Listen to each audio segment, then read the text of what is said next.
Good morning बच्चों। अभी हम सोशल साइंस में भूगोल का पहला चैप्टर पढ़ेंगे जिसका नाम है सौरमंडल में पृथ्वी। आप इस चैप्टर को स्टार्ट करते हैं।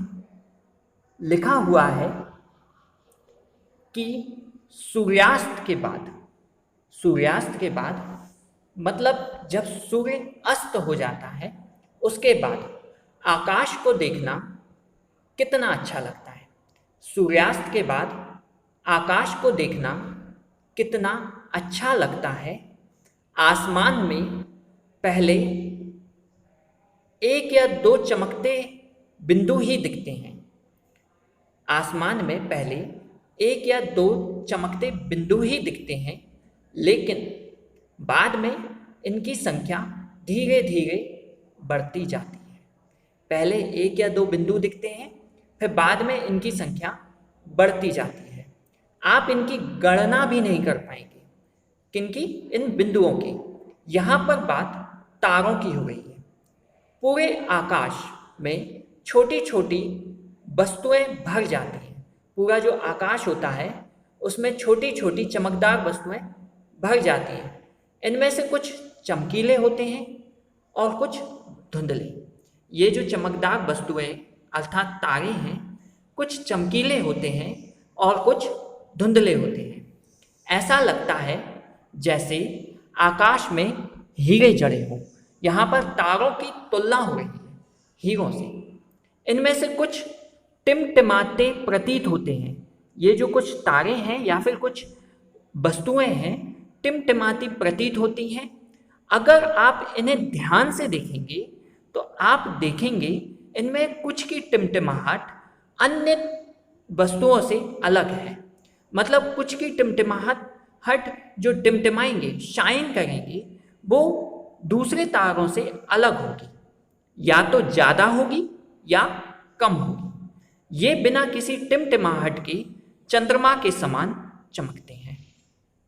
क्या लिखा है कि सूर्यास्त के बाद जब सूर्य अस्त हो जाता है उसके बाद आकाश को जब हम देखते हैं तो हम पाते हैं कि आकाश में बहुत सारे छोटे छोटे बिंदु हैं। पहले कुछ कम बिंदु होते हैं, एक या दो होते हैं, फिर धीरे धीरे इनकी संख्या बढ़ती जाती है। ऐसा लगता है जैसे पूरे आसमान में हीरे जड़े हों। कुछ टिमटिमाते हैं, कुछ की टिमटिमाहट अन्य तारों से ज़्यादा होती है तो कुछ की कम होती है। यहाँ पर तारों की ही संज्ञा की बात हो रही है। इन चमकीली वस्तुओं के साथ आप लगभग प्रतिदिन चंद्रमा को भी देखते हैं। इन चमकीली वस्तुओं में हम चंद्रमा को भी देखते हैं। यह अलग अलग समय पर अलग अलग आकार में तथा स्थितियों में दिखाई देता है। इन चमकीली वस्तुओं के साथ हम क्या करते हैं, चंद्रमा को भी देखते हैं प्रतिदिन। इनका आकार अलग अलग समय पर अलग अलग होता है तथा इनकी स्थिति भी अलग अलग समय पर अलग अलग दिखाई देती है। आप पूर्ण चंद्र को लगभग एक महीने में एक बार देख सकते हैं। जो चंद्रमा होता है उसका पूरा भाग एक बार में केवल एक रात्रि को ही देखा जा सकता है। चंद्रमा की स्थिति अलग अलग होती है और ये जो चंद्रमा पूर्ण दिखाई देता है ये पूर्णिमा वाली रात होती है। और जिस दिन चंद्रमा दिखाई नहीं देता वह अमावस्या की रात होती है। ऐसी रात में आसमान साफ होता है, पूरा साफ, अमावस्या वाली रात को। और आसमान का जो अवलोकन है वो अच्छी तरीके से कर सकते हैं। अवलोकन मतलब अच्छी तरीके से उसको देख सकते हैं। पूर्णिमा वाली रात में क्या होता है, चंद्रमा 15 दिन धीरे धीरे करके बढ़ता है। हर दिन चंद्रमा का आकार पिछले दिन की अपेक्षा, पिछले रात की अपेक्षा ज़्यादा होता है। और पूर्णिमा वाली रात में चंद्रमा का जो आकार होता है वह पूरा होता है। फिर उसके बाद चंद्रमा का आकार धीरे धीरे कम होता जाता है। एक ऐसी रात भी आती है जब चंद्रमा दिखाई नहीं देता, वह अमावस्या की रात होती है। ऐसी रात में चंद्रमा को अच्छी तरीके से देखा जा सकता है। आप इस बात पर आश्चर्य होगा कि हम दिन के समय इस बात पर आश्चर्य नहीं होगा कि हम दिन के समय चंद्रमा एवं इन छोटी चमकीली वस्तुओं को क्यों नहीं देख पाते। ऐसा इसलिए होता है क्योंकि सूर्य का बहुत तेज प्रकाश होता है। उसके कारण रात के समय चमकने वाली जो वस्तुएं होती हैं उन्हें हम नहीं देख पाते। सूर्य, चंद्रमा तथा वे सभी वस्तुएं जो रात के समय आसमान में चमकती हुई प्रतीत होती हैं खगोलीय पिंड कहलाती है।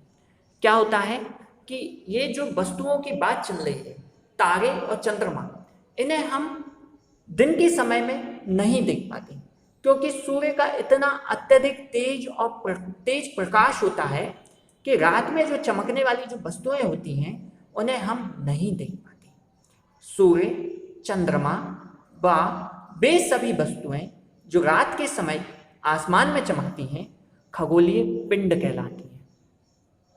कुछ खगोलीय पिंड बड़े आकार वाले तथा गर्म होते हैं। कुछ खगोलीय पिंड इनका आकार बड़ा होता है तथा गर्म होता है। ये गैसों से बने होते हैं। इनके पास अपनी ऊष्मा होती है तथा प्रकाश होता है जिसमें वे बहुत बड़ी मात्रा में उन ऊष्मा तथा प्रकाश को उत्सर्जित करते हैं। इन खगोलीय पिंडों को तारा कहते हैं। सूर्य एक तारा है। सूर्य क्या है? तारा है। सूर्य, चंद्रमा तथा वे सभी खगोलीय वस्तुएं जो रात के समय आसमान में चमकती हैं खगोलीय पिंड कहलाती है। कुछ खगोलीय पिंड बड़े आकार वाले गर्म होते हैं, बड़े आकार में भी होते हैं और गर्म भी होते हैं। ये गैसों के बने होते हैं। इनके पास अपनी ऊष्मा और प्रकाश नहीं होता। इनकी ऊष्मा तथा प्रकाश का स्रोत भी सूर्य ही है जिसे बहुत बड़ी मात्रा में उत्सर्जित करते हैं। उत्सर्जित करना मतलब निकालना। इन खगोलीय पिंडों को तारा कहते हैं। सूर्य क्या है? तारा है। रात के समय चमकते हुए अनगिनत तारे सूर्य के समान ही होते हैं। इनमें लेकिन हमसे बहुत अधिक दूर होने के कारण हम उनकी ऊष्मा या प्रकाश को महसूस नहीं कर पाते। वे अत्यंत छोटे होते हैं। रात के समय क्या होता है? तारे बहुत सारे सूर्य के समान ही हैं लेकिन हमसे बहुत अधिक दूर हैं। पृथ्वी से बहुत अधिक दूर होने के कारण उनकी ऊष्मा या प्रकाश को हम महसूस नहीं कर पाते। वे बहुत छोटे दिखाई देते हैं। आपने अवश्य ध्यान दिया होगा क्या कि कुछ दूरी से देखने पर सभी छोटी वस्तुएं दिखाई पड़ती हैं। अत्यधिक ऊंचाई पर उड़ रहा हवाई जहाज कितना छोटा दिखाई देता है। हम ये बात भी ध्यान देते हैं कि कुछ दूरी से देखने पर सभी छोटी वस्तुएं दिखाई पड़ती हैं। हम आसमान में हवाई जहाज भी उड़ता हुआ देखते हैं।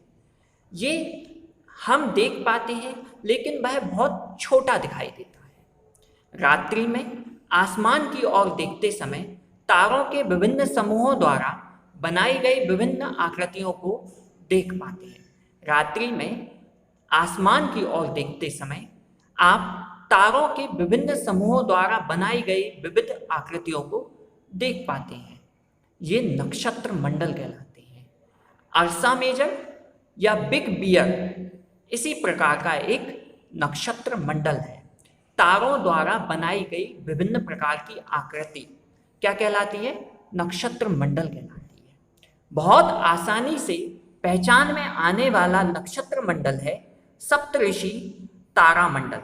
सप्तऋषि बहुत आसानी से पहचान में आने वाला जो नक्षत्र मंडल है सप्तऋषि। सप्त होता है 7, ऋषि होता है संत। यह 7 तारों का समूह है जो कि नक्षत्र मंडल अर्सा मेजर का भाग है। आप ये जो मेरी बुक में बाजू में देख पा रहे हैं ये एक डायग्राम है। इसमें आप देख पाएंगे।